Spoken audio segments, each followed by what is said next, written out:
Episode 4 के start में वो जियोंग को रूफ टॉप पर लेकर आता है। वो जियोंग को कहता है वो उसका बहुत बड़ा फैन है। सिक्योरिटी कैमरा की वो फिक्र न करे, उसने पहले ही स्विच ऑफ कर लिए हैं। उसे शायद पता ना हो हर क्राइम सीन पर वो उसके निशानात मिटाता रहा है, इसीलिए पुलिस अभी तक उसे पकड़ नहीं पाई। अगर ये दोनों मिलकर काम करें तो पुलिस उन्हें कभी नहीं पकड़ पाएगी। वो उसके साथ मिलकर काम करना चाहता है, वो उसके बहुत काम आएगा। जियोंग उसे अपनी साइडकिक बना ले, उसके साथ काम करना इसकी ख्वाहिश है। जियोंग उसे पीटता है, वो उसे रोकता है। मास्क वाला विजिलेंटी कहता है अगर वो दोनों मिल जाएं तो वो और बड़े क्रिमिनल्स का शिकार करेंगे। सोचो इसमें कितना मजा आएगा। जियोंग उसे उठाकर फेंकता है, वो उसे पीट कर पीछे करता है। जियोंग कहता है वो शिकार नहीं करता, वो करता है जो कानून नहीं कर सका। उससे उसके रूल्स पूछता है, उसने गाड़ी वाले का कत्ल क्यों किया। मास्क वाला विजिलेंटी कहता है उसके कोई रूल्स नहीं और उस आदमी को इसलिए उसने मारा क्योंकि वो डिजर्व करता था। वो जियोंग पर हमला करता है, दोनों लड़ने लगते हैं। लड़ाई के दौरान जियोंग उसे रूफ टॉप पर लटका देता है। जियोंग कहता है वो उससे दूर रहे। मास्क वाला विजिलेंटी कहता है अभी वक्त है वो उसका मास्क उतारे, क्या उसे नहीं जानना वो कौन है। जियोंग कहता है उसे परवाह नहीं, वो अपने रास्ते जाए। मास्क वाला विजिलेंटी कहता है वो उसे ऐसे छोड़कर नहीं जा सकता। वो जियोंग को आवाजें लगाता है। उन हॉस्पिटल स्टाफ की तस्वीरें देखता है। उन कहता है उसे ऐसे आदमी की तलाश है जिसकी हाइट उस जितनी है। वो आदमी कहता है हॉस्पिटल में इतना लंबा इंसान कोई नहीं। मीरियो को अपने डैश कैम में से वीडियो मिलती है। जियोंग अपने जख्मों पर मरहम लगाता है। उसे मैसेज आता है क्या उसे एलिबी चाहिए, वो उसकी मदद करना चाहता है उसके फैन की तरफ से। अब हम उसके सबसे बड़े फैन को देखते हैं, कांग ओक। यही मास्क वाला विजिलेंटी है, ये डीके कंपनी का वाइस चेयरमैन है। इसकी कंपनी बहुत बड़ी है। उसका मैनेजर कहता है उन्हें डॉक्टर के पास जाना चाहिए। कांग ओक कहता है इतने शानदार जख्म कौन भरवाता है। मैनेजर बताता है कल रात रिपोर्टर मीरियो ने हॉस्पिटल की जगह को फिल्म किया था। कांग कहता है उसे उसकी कंपनी से बात करनी है। सूनर अपने आदमियों को मारता है। हॉस्पिटल के आसपास होने के बावजूद कोई उसके भाई को मारकर चला गया। वो विजिलेंटी को ढूंढकर उसके पास लाने का कहता है, वो खुद उसे मारेगा। हुन आता है, वो कहता है वो पुलिस वाला है, उसे उनके सीसीटीवी कैमरास देखने हैं। उनको हॉस्पिटल में वही मोबाइल मिला था।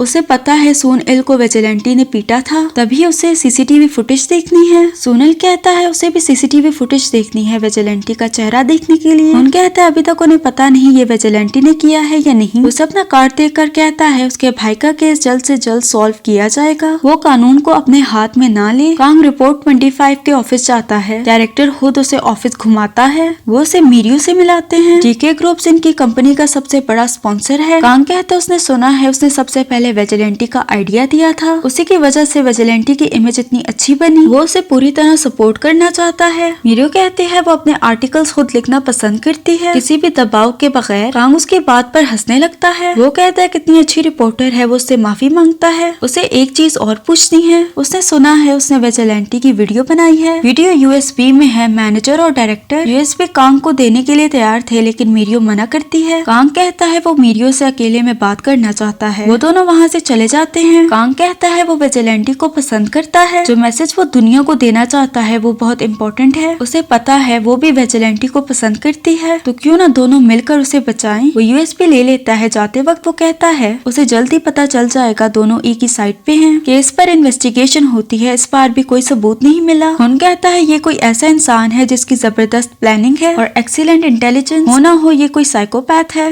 वो पुलिस को बहुत अच्छे से जानता है। डिटेक्टिव कहता है प्रोफेसर ई ने भी यही कहा था, कोई ऐसा है जो पुलिस के इन्वेस्टिगेशन को बहुत अच्छे से जानता है। डिटेक्टिव सारा डेटा प्रोफेसर ई को भेजने का कहता है। हुन कहता है वो खुद ये फाइल्स देने जाएगा। सुबह वो अकेडमी पहुंचता है। वो तीनों कॉरिडोर से गुजरते हैं। हुन भी वहाँ आता है। वो जियोंग को क्रॉस करता है। तीनों चले जाते हैं। हुन को शक होता है। वो प्रोफेसर ई को फाइल्स देता है। उनके ऑफिस में रखे वो टेबल चेयर्स के बारे में पूछता है। प्रोफेसर ई कहते हैं वो उनके स्टूडेंट्स की हैं, जो ऐप बनाने में उनकी मदद कर रहे हैं। हुन कहता है क्या वो उनकी तस्वीरें देख सकता है। वो कहते हैं नहीं, ये पर्सनल इंफॉर्मेशन है। हुन कहता है डिटेक्टिव ने बताया है, उन्होंने कहा है विजिलेंटी पुलिस के इन्वेस्टिगेशन को जानता है। क्या हो अगर विजिलेंटी पुलिस वाला निकला, अगर ऐसा हुआ तो वो क्या करेगा। प्रोफेसर ही कहते हैं उन्हें नहीं पता, अगर ऐसा हुआ तो वो क्या करेगा। सीन यहाँ कट होता है। हुन चला जाता है। जियोंग उसे जाते हुए देखता है। मीरियो अपने अगले टारगेट के बारे में सर्च करती है। सेवूल फ्यूचर रिसोर्सेज, इस कंपनी को चलाता है सामदू। जियोंग कांग के मैसेजेस को देखता है। जुन आता है फिर से एक और ब्रेकिंग न्यूज देने। जिस आदमी को उन्होंने कॉरिडोर में देखा था वो उस टीम का लीडर है जो विजिलेंटी को पकड़ना चाहती है। वो प्रोफेसर ई से मिलने आया था। पता नहीं उन्होंने विजिलेंटी के बारे में क्या बात की होगी। वो दोनों उनकी नकल उतारते हैं। जियोंग भी छूट मूट का हंसता है।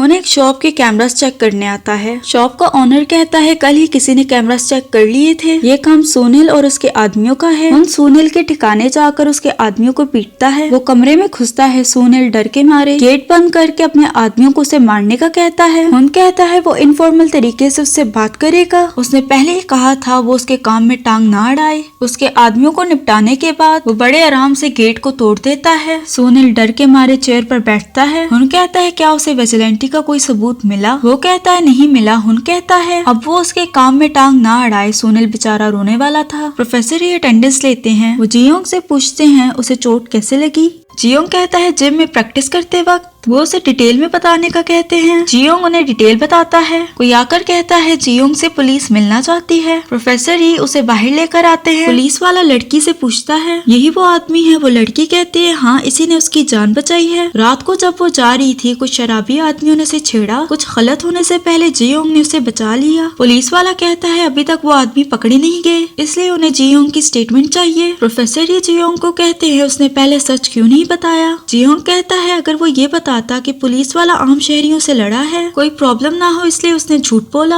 वायलेंस जिस किस्म का भी हो, वायलेंस तो वायलेंस ही होता है। कांग का मैनेजर कहता है जो उन्होंने कहा था उसने कर लिया। एक्चुअली में कांग ने उस लड़की को भेजा था, छेड़ने वाला कुछ सीन हुआ ही नहीं। कांग कहता है जियोंग को उनका ये काम बहुत पसंद आएगा। मैनेजर बताता है जो यूएसबी में जियोंग की वीडियो कैप्चर हुई उससे कोई मसला नहीं होगा। अंधेरा होने की वजह से जियोंग की शक्ल दिखाई नहीं दी। वो ये भी बताता है कि मिरियो सामदू की कंपनी के बारे में इन्वेस्टिगेट कर रही है। कांग कहता है वो कितनी अमेजिंग है, वो उसे कभी डिसअपॉइंट नहीं करती, उसे इन्वेस्टिगेशन करने दो। जियोंग उसके बारे में सोचता है। वो कांग को मैसेज करता है। कांग अपना दिल थामकर उसका मैसेज देखता है। जियोंग उससे मिलना चाहता है। ये देखकर उसकी खुशी का कोई ठिकाना नहीं था। मिरियो रिपोर्टर मून से मिलने आती है। मिरियो से सेबुल फ्यूचर रिसोर्सेज कंपनी के बारे में पूछती है। मून कहता है ये कंपनी खुद को ऐसा दिखाती है जैसे वो गेम डेवलपमेंट करती है, एंटरटेनमेंट और रॉ मटेरियल इंपोर्ट करने का काम करती है, लेकिन असल में ये कोरिया की सबसे बड़ी जुए की साइट को चलाते हैं। साथ में ये ड्रग्स भी बेचते हैं। विजिलेंटी ने जिस दुयोब को मारा था वो भी इनके लिए काम करता था।